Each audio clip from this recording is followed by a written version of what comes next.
Hello, good morning. So, if you're watching this on Facebook, hi, how are you? And hi to YouTube as well.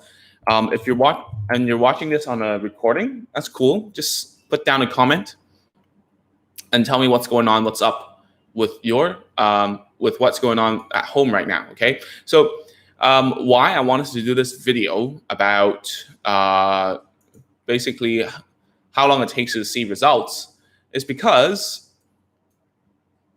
yesterday I was on a call with a parent, right? And then they were like, "Oh man, it seems like nothing's going right at this time." They're like, their child is like 2 and 3 months, and they just don't reply to their name or anything like that. Like the very typical story about having a speech delayed child at home, and they're living in Bali. They don't know what to do.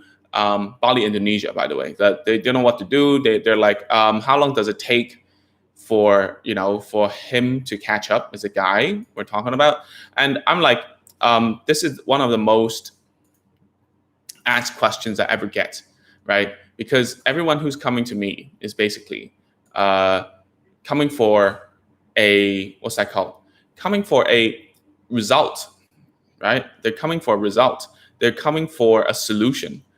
They're coming for loads of things that they are asking for, right? They're coming to look at me and seek for advice, seek for exactly what to do, and so on. So I realized I was muted on Facebook. Yeah, so I was saying that people come to me for results and they don't know when they're going to get it, right? And this is the tricky part because every time I have to tell and answer this question, it's very difficult. It's very difficult, and the reason is there's a few reasons. Like number one, like what kind of problem are we dealing with, right? Such as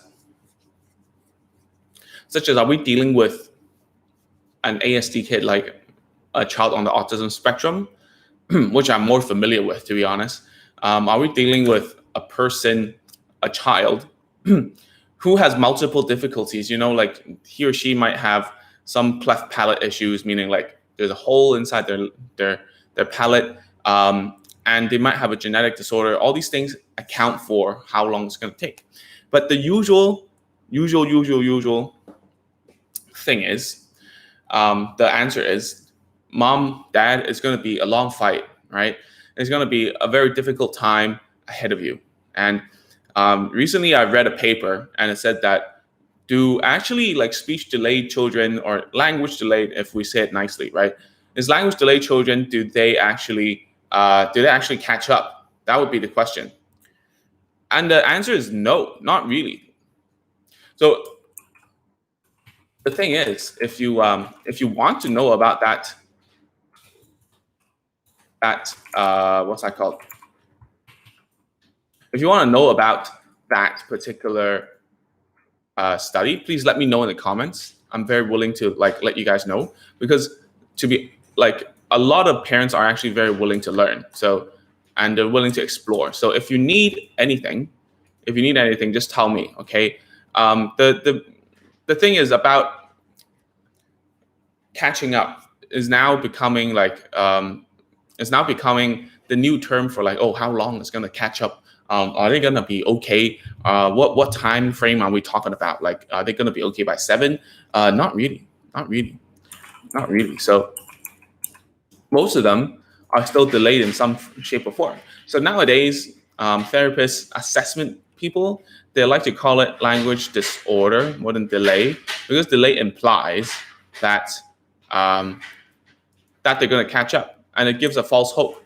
And to save our own bottoms, to save our own jobs, we hate it when we have to, we hate it to, what's that called?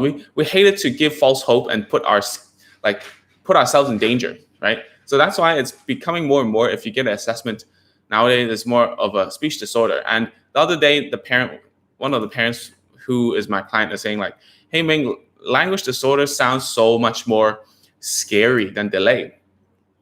Yeah. And the reason why it's like that. It's just to also make parents understand, um, because basically, it's disorder is like a disease, right? Like if you have like Alzheimer's disease, oh wait, that is a literal disease, right? But if you have like a motoric disorder, it means you're born with it, right?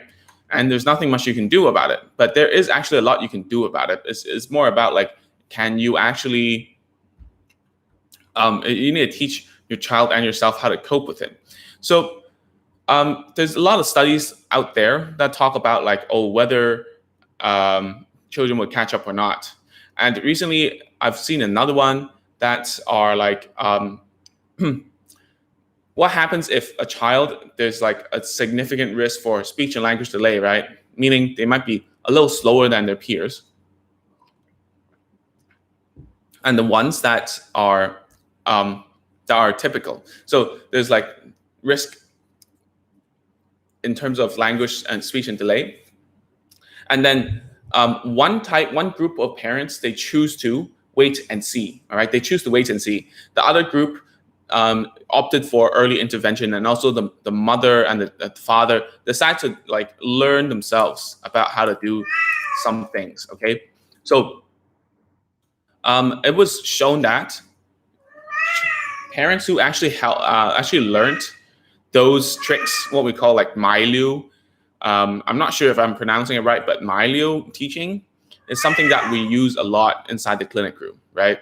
And after parent training of 28 sessions, right, over a 3-month period, there was a significant improvement between those parents who decided to wait and see, and those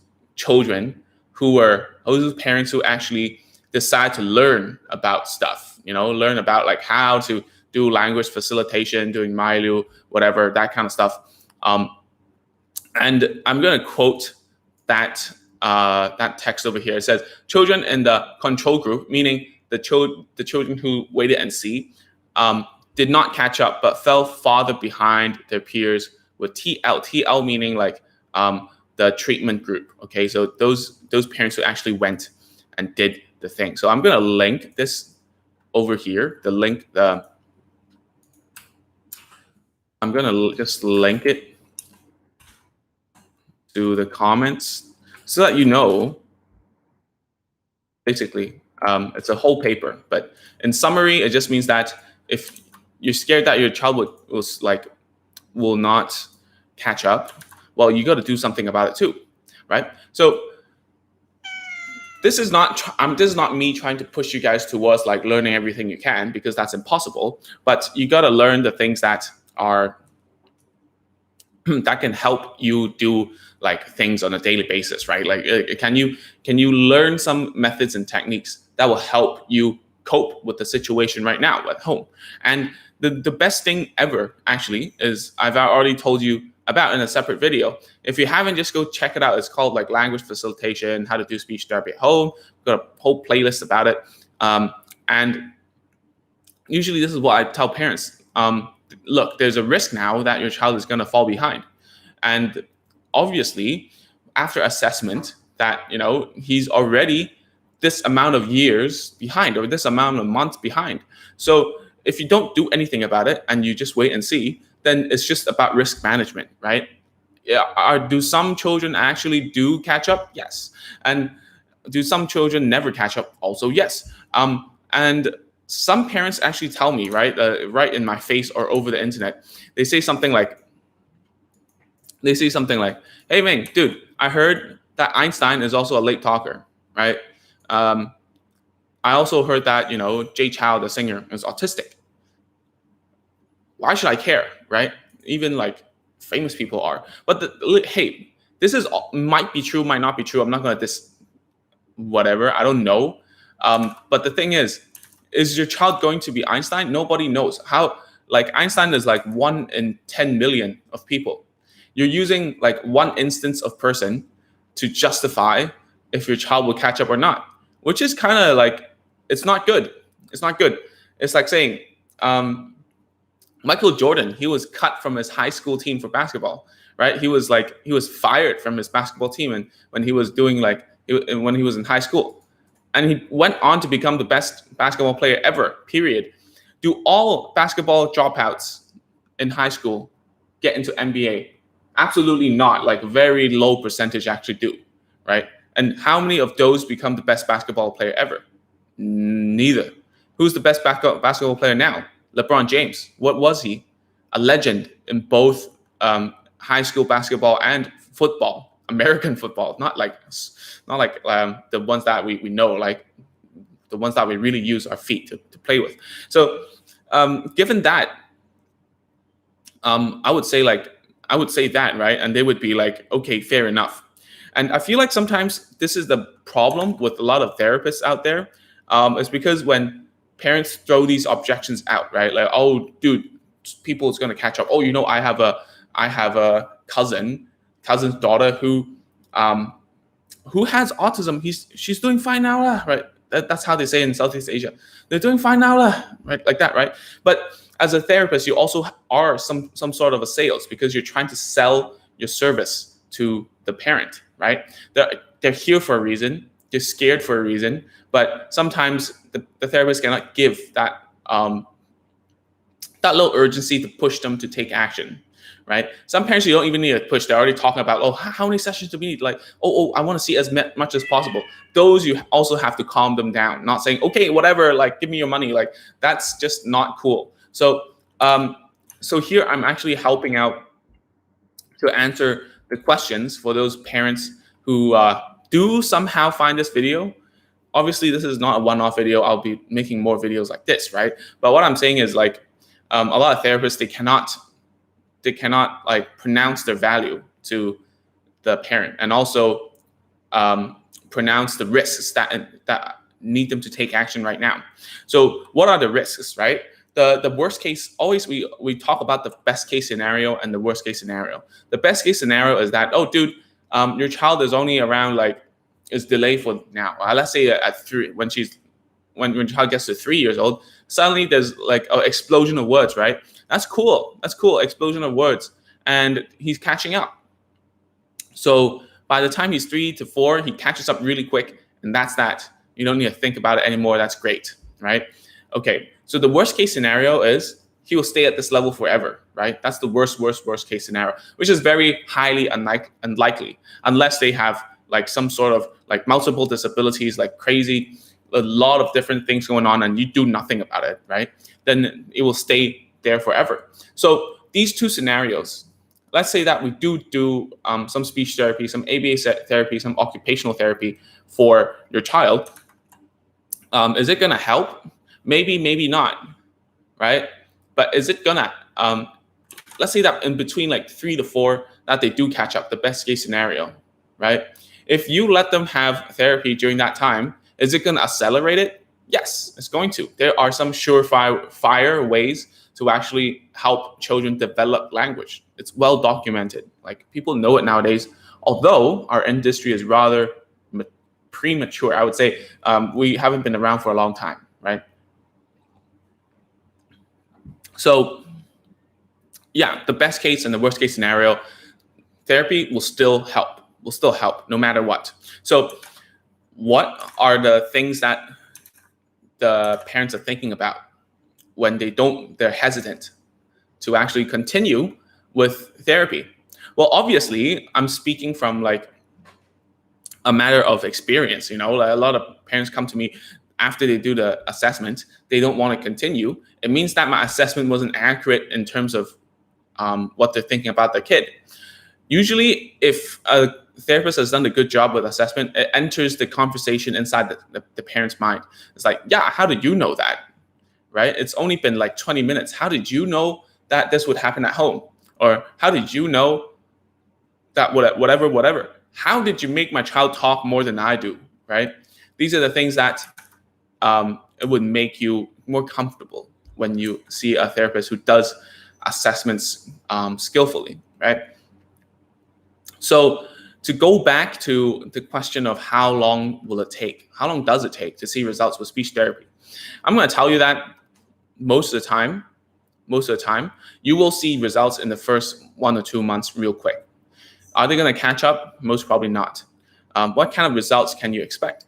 You expect that they will start using the methods for communication with you. And what's going to happen is that if you don't continue the sort of skills and the techniques that the therapist teaches you, then you won't see the same results, because these children are very rigid. They stick to their own ways. That's why they're delayed. They stick to their own way of doing something. That's why they don't learn new things. They're stubborn. And that's the biggest characteristic that all parents say, oh, my kid's very stubborn. It must be from his dad. Or the dad's going to say, it must be from his mom. Like, whatever. They're stubborn. That's like a hallmark of a delayed child. Of course, they don't want to change, right? They see a better way than speaking. Your speaking is hard. So they'd rather cry or like hit you or like run away or pull your hand or whatever. So therefore, if the skills and the methods of communication only stay inside the clinical room every week, then it's going to be very difficult. All right. Yesterday, I had a really good session online on Zoom with an online client. So she was actually talking a lot, talking very, very well for that whole like 30 to 40 minutes that I was engaging her with a conversational level thing. Like she always had a problem with speech, right?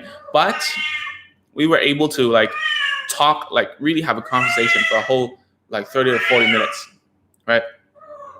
So don't mind my cat. She just woke up. And basically after that, the parent and the helper couldn't replicate the results, right? So that's not their fault, obviously. That really isn't their fault, because me and the client, we have a different rapport than the other. Oh yeah, than she does with me. I'm sure if you're watching this, you would know who you are, right? So it totally isn't your fault. It totally isn't anything. So of course, when this happens, it's going to take longer for a parent or a child to catch up, just because the only time that they can exercise their muscles are within that time frame when they're seeing a therapist, right? So Lena says, what about those centers that are telling us parents that our children will speak in 3 months? Don't go to those centers. It's as simple as that. No one's gonna and guarantee your child to speak in a time frame. Anyone who does that doesn't. Yeah, they're not supposed to do that. Number one. Number two is the fact is, what do you mean by speaking? Are they gonna like speak fluently? If they're only gonna speak one word, then yeah, fair enough, they will. Maybe not. If they're speaking, it means that they actually just say a vowel, like there you go. He's speaking now. See, that is not cool. Anyone who overpromises in centers is unethical, basically, because I don't think that's the best way to do it.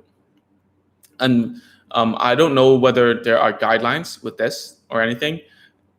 That's a bad way of selling. That's promising something that may or may not happen, right? And when it doesn't happen, what's going to happen?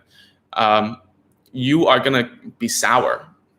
And when you're sour, then you ask the therapist, and the therapists are going to say, like, hey, it's your fault. You didn't follow what I said at home. That's why they're not like, you're not having the results that you get, right? And then they start to think about, okay, I'm going to leave the center because this sucks. I'm not getting the results.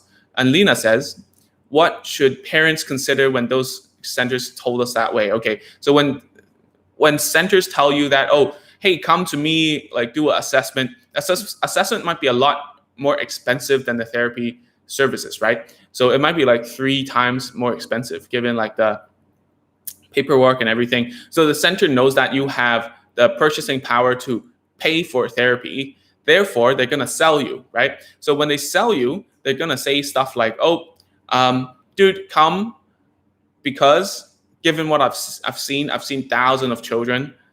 So what kind of I've seen thousands of children, and I see that your child is one of those who will speak in 3 months, right? And what you should consider at that point is to ask a lot of questions to the center. So you would ask like, hey, what made you say that? What kind of assessment did you do? Why would you think that they would start talking? I didn't see that you made my child talk in the assessment room. Most probably you won't be there because they don't let you. So why would you even think that, right? That's question them. If they cannot answer and they stutter, it means that they don't know how to answer you, right? That's just like an empty promise. So, and then what you can consider is to do what a lot of well-to-do families do in Hong Kong. They do assessments in different places, in different centers, and see which one is better. Obviously, in Indonesia, where I am right now, or like in somewhere else where therapy services is like pretty hard to get, this might not be an option for you, right? So what you should do then is to think about, hey, am I well educated? Is the parent well educated about this stuff? And take a break before you actually say yes to the center, right? Go ask some people around, some mom groups, some other friends, like people who have gone through the same thing. Have they seen similar results? Because, for example, one of those centers who promise stuff, and I'm not going to name any names here, it's the ABA center around in Jakarta. There's only a few, right? So what they do is like they're very good at making the child talk, right, in the first few months, but they stay there like nearly forever. So let's say that they know how to really reward and bribe children. So the children will always say like, I want whatever.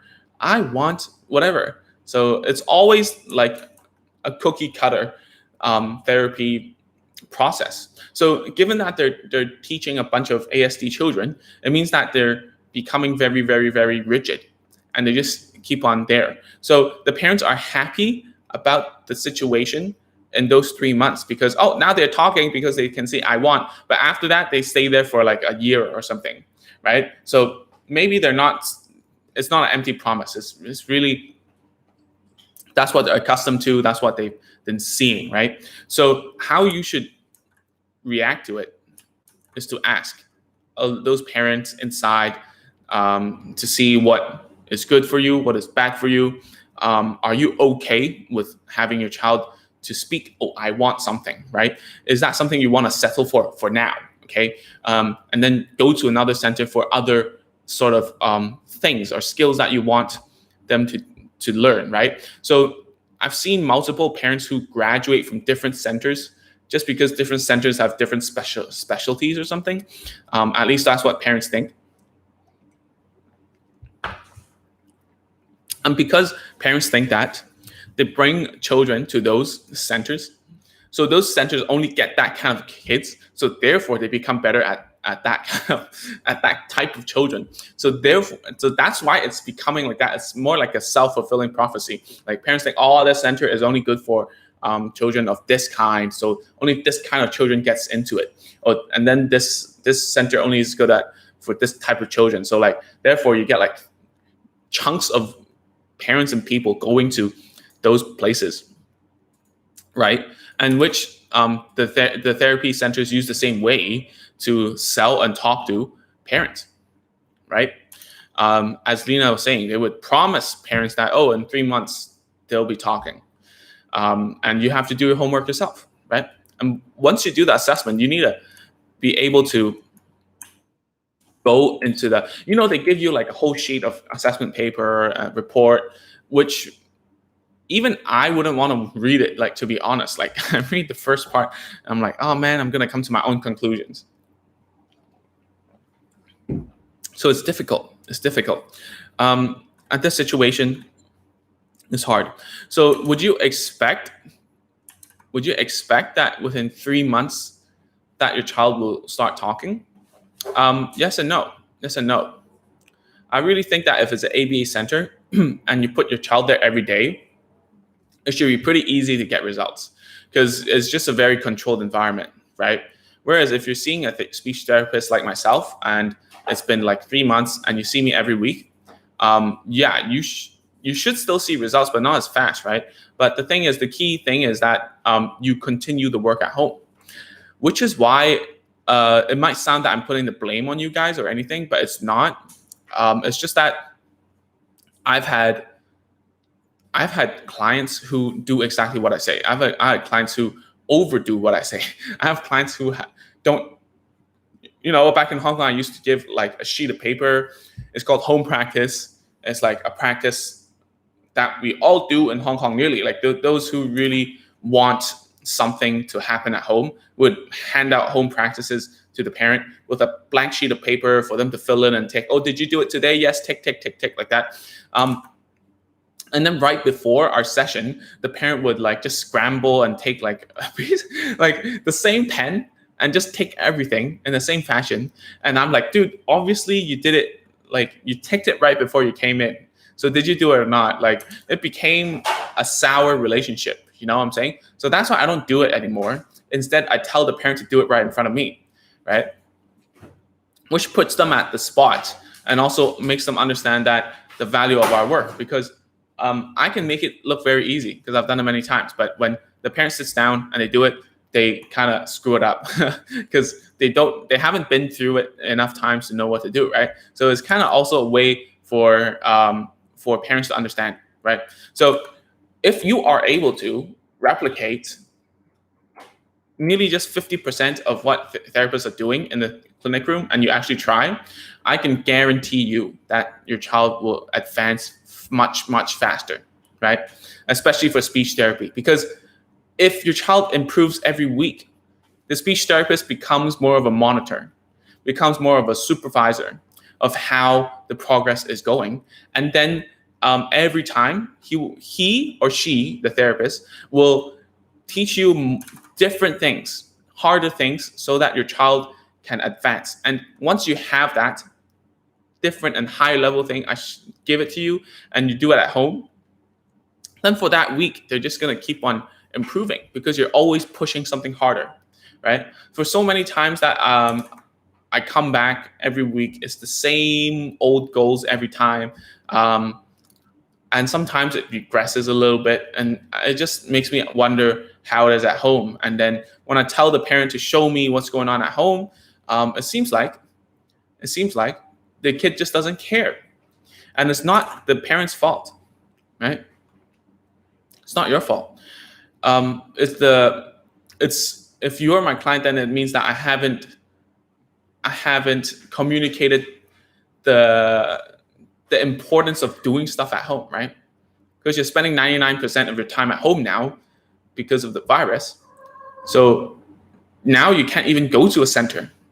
They can't even sell you that 3-month, 4-month package, right? They can't even do that. So what are you prepared to do at home? All right.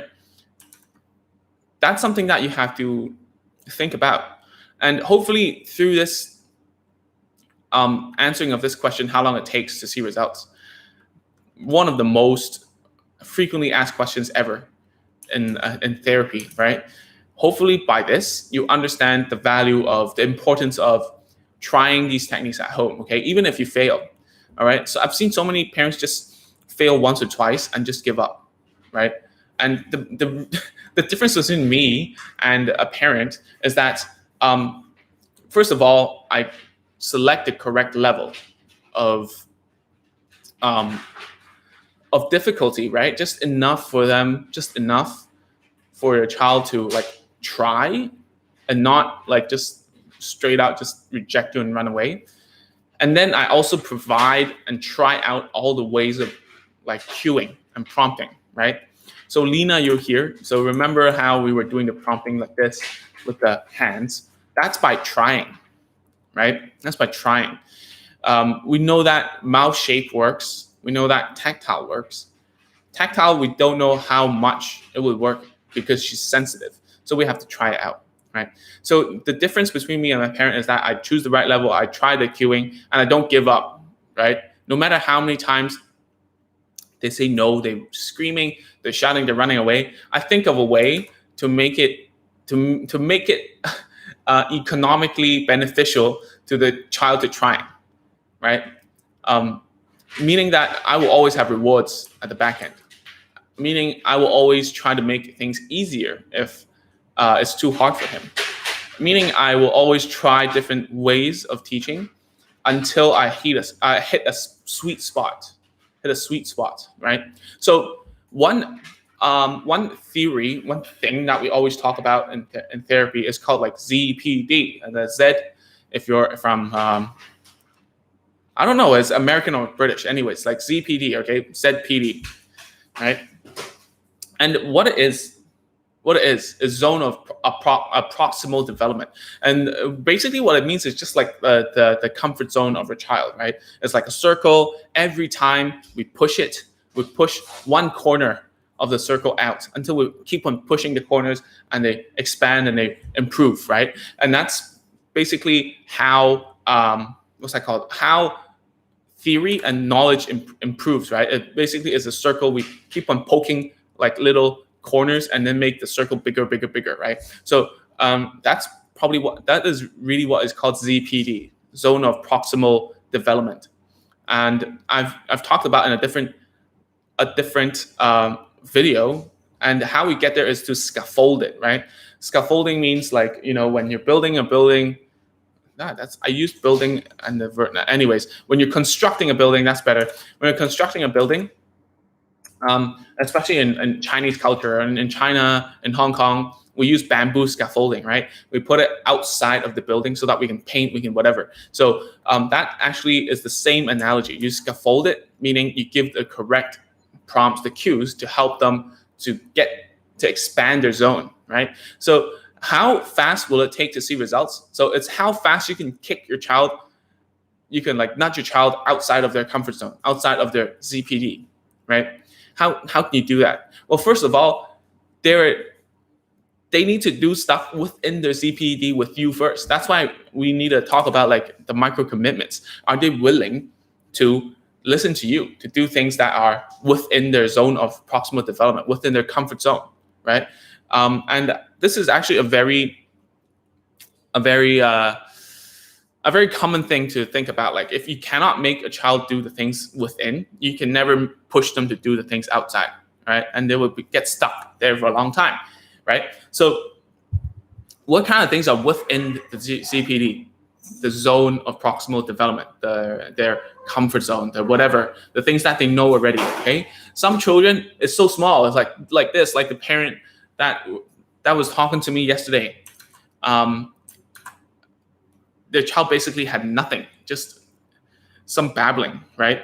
The stuff within the ZPD was only like kissing on the cheek, blowing kiss, clapping hands, those stuff, not anything verbal. So we have to see if they're able to do things within consistently, right? So every time he or she wants something from you, you make this stupid look. You make a what's that called? Expectant look. That's what we call it in my liu. I'm throwing a lot of words at you guys, but hopefully when you're watching this, you'll understand.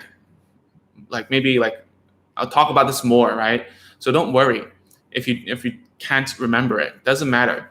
So every time your child does something and wants something, you give this expectant look, like that, and you're waiting for your child to like actually do something. You instruct them to do something within their comfort zone, within their ability, so that when you do that, they understand that, oh, when I listen to mom or dad within that little shell, I'm able to do that. I get what I want. I also get praised. Hallelujah, right? So once you do that over and over and over within that, you can start to do something that's outside of the comfort zone. And that's why within therapy, within that hour, I can push the child to keep on going outside of the comfort zone, keep on doing like tasks that are right outside of what they cannot do, and then make their competency a little bigger, right? And if parents right now, you cannot do that, you cannot replicate those therapy techniques at home, right? Then what you can really do is just to start doing that at home. Ask them to do things within their ability, right? Within the ability, just to make sure that they feel safe, they feel comfortable, they feel that they're supported by you, all right? So when going, why is this whole ZPD, whatever comfort zone thing Ming, that you're talking about is related to how long it will take to see results in therapy, is because parents are very, how to say, they are very discouraged when they see a therapist do something in the clinic room and they try it doesn't work at home and they think that, oh God, I can't do it, I'll just let them do their job. That kind of stuff is because you haven't done enough within their comfort zone, within their ability, and then expand out, right? That's the problem here, is that you haven't given them enough comfort to learn things with you. They don't feel supported, right?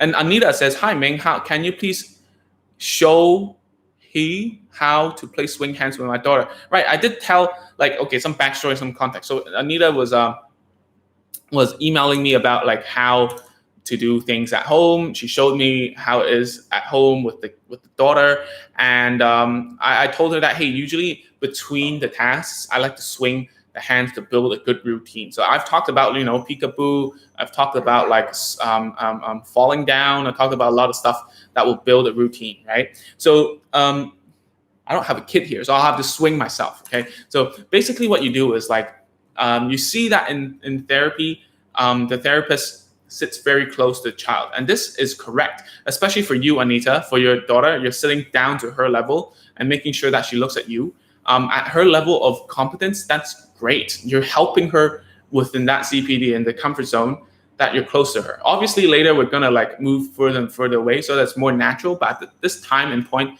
that's cool. Okay, so how do you swing hands? So every time you tell her, okay, listen up, say ah, like, or maybe no sound yet, right? Okay, he said like do this, and when she does it, he's like yay. And then I remember your daughter, she likes it when you clap hands, right? You're like yay, good job. And then you can take her hands and just swing her like that. Okay, it needs to be smooth. I'm like a madman now. I'm air drumming on video. Like, so you take two hands and you go swing like that. Okay, and her hands should go like this, right? I'm sure that she's gonna like it, because I saw that when you like high five her and you shook a little bit, she was actually quite happy about it. Okay, so try that swinging hands. Tell me in the comment, like reply to me if this is clear enough. Okay, so yeah, that's right. That's how you swing. All right. So if you have any questions right now, you can also share, like Anita is right now. I'm just gonna keep on going about like how long it takes to see results. So I actually sidetracked a little bit to talk about why it's not working at home, right? So how long it's gonna take to see results? The fastest, of course, is that you can continue therapy stuff at home, right? So if you do that, I'm sure within 1 week you're gonna see massive results. You're gonna see massive results with playing with your child, right? It's because they're more comfortable with you. They're understanding that there is therapy time at home, there is playtime at home, but mom and dad's gonna support me through everything, right? If you can, you should do it every day. Yeah, just to try, even if you fail, but don't do it for too long, because you're welcome, Anita. I hope if you don't know how to do it, you can still text me or something. So there was a parent. I always talk about this particular parent, and the reason why is because she's typical. She's typical. And what I mean by typical is that I tell her to do something, and then she does it for 30 minutes instead of 5 minutes. And what happens next time I go back to the therapy room is that I see the child has already fatigued from the toys that I borrowed her, that I lent her. So at that point in time, it's just very, very difficult for me to continue on with like the play, the stuff that I wanted to do, because she's already done it for like 30 plus minutes every day, and I only see that kid once per week, and she didn't like. Maybe it's also because I didn't communicate correctly. But what I wanted her was just to listen to me and just try it for 5 to 10 minutes, because her methods were too obtrusive to the child. That's why if you do it for 30 minutes, the child would be very disinterested. So what I mean is like, now I know the term is kiasu, right? It's when you do it very like, you keep on doing it in a way that pisses off the kid. And that's always not a good thing.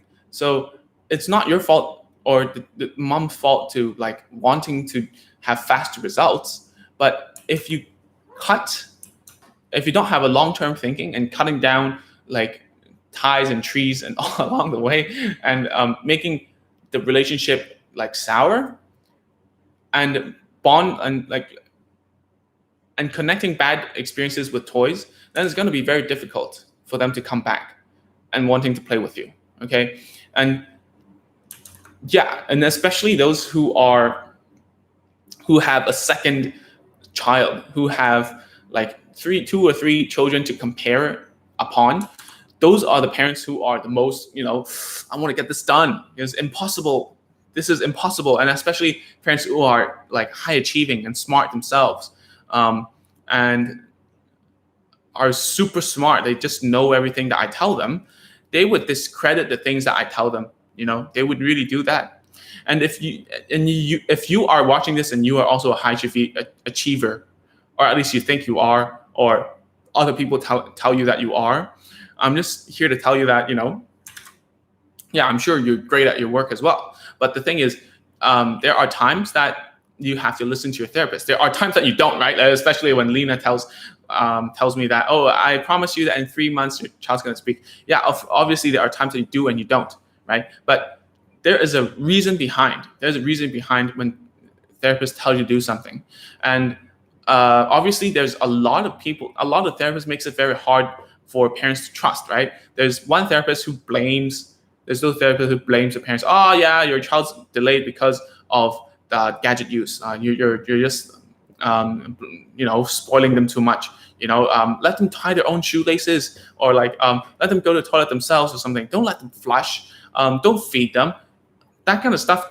Yeah, of course, don't listen. But what I'm saying is, when I say 5 to 10 minutes, parents do not understand the reason why, because they think, hey, how do you even learn anything in 5 to 10 minutes, right? It's like a little sprint. But as a matter of fact, it's scientifically proven that it's better to do sprints rather than marathons, right?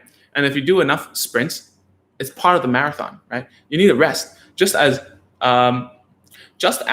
building muscle, if you go ahead and like go to the gym for like 2 or 3 hours like they used to, it doesn't work as well as 30 to 45 minutes. It's scientifically proven. Rest is the way that the brain makes connections. Sleeping is the way that the brain makes connections. New, like, what's that?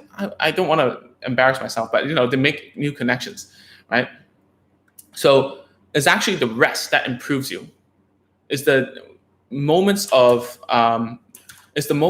when two things connect, they click, and then you understand how things work. I'm sure you must have done it before. The more you grind something, the more it doesn't work. Okay, I'm sure, but this is like the old school mentality. This is what my dad thinks about too. My dad thinks I should plant my bottom on my chair for at least 4 hours a day just to study to get good results. And back then, just a side story, right?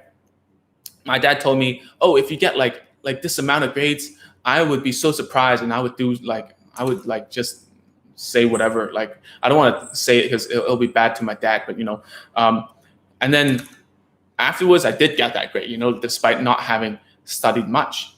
And that's because I've actually done the sprints, right? So it's a hard pill to swallow, right?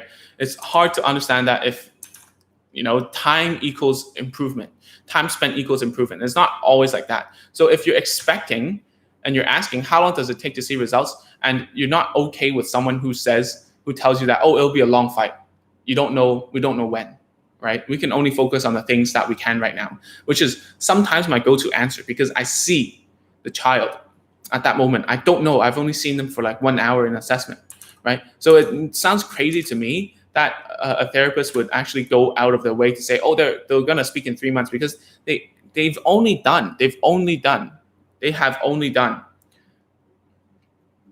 an hour or two of assessment. How do you even judge someone from an hour or two, right? So always the answer that I feel like is the most respectful to the child and the mom and the dad and the grandma sometimes and the whole family sometimes is that I don't know yet. I don't know. Seriously, I don't know, right? Seriously, from the bottom of my heart, and I try to convey it with my tone of voice, right? I try to tell them that, hey, man, I really don't know at this moment in time. I've only seen your child for an hour. All I can say is that I know that your child is lacking in these departments. And after comparing it to his peers, the child's peers, he's around like a year to a year and a half delayed, right? He's supposed to be able to do these things. He cannot yet, right? Is he going to catch up? I really don't know. I haven't seen enough of him. I need to try therapy techniques on him to see how fast he grasps the concepts, right? And if you don't do that, you will never know if he's actually reactive to therapy. Maybe he doesn't care enough, right? Which is a low chance, right? I'm gonna try everything I can, right? And you also, at this point, for me, I'm gonna qualify the parents. I'm gonna say like, hey, I think that this is gonna be a long fight. At the very least, let's try for like 1 or 2 months to see what's the best method for him. And I need your help here. If you can help me out with this, and that, it would make the process faster. I'm sure this is something I can guarantee. I can say that if we do it together as a team, it's going to be much faster. Look, you can't bring me back home as much as he's speaking much more here. You cannot bring me back home. I've got other clients. For the other 23 hours, it's on you. I'm here for you for 1 hour, but listen up. We're in it together. If you're going to help me, I'm going to be committed to help you to the best of my ability, right? Which is true. Everything is true that I say here. All right. So with that said, if you still have any questions about like how long therapy will take, you let me know. Yeah. And Tenor says, time equals improvement. Noted. Yeah. But it needs to be quality time, Tenor. It's not like, oh, I'm going to try and do it for like, I don't know how many hours, right?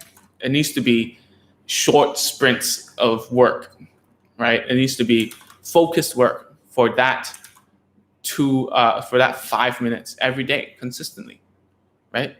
So to answer nicely, now I'm going to summarize it. To answer nicely, how long does it take to see results in speech therapy or any therapy per se? The answer you're looking for is I don't know, which is stupid, or like it depends.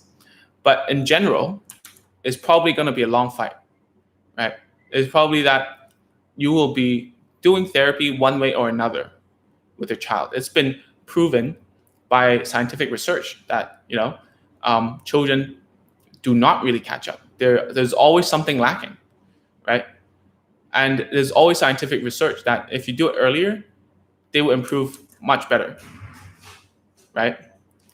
They will improve much better rather than doing nothing at all. So yeah, I really don't know if when you're gonna see results, but I'm gonna promise you that if you do things at home according to like what works inside the clinic room, not things that don't work, right?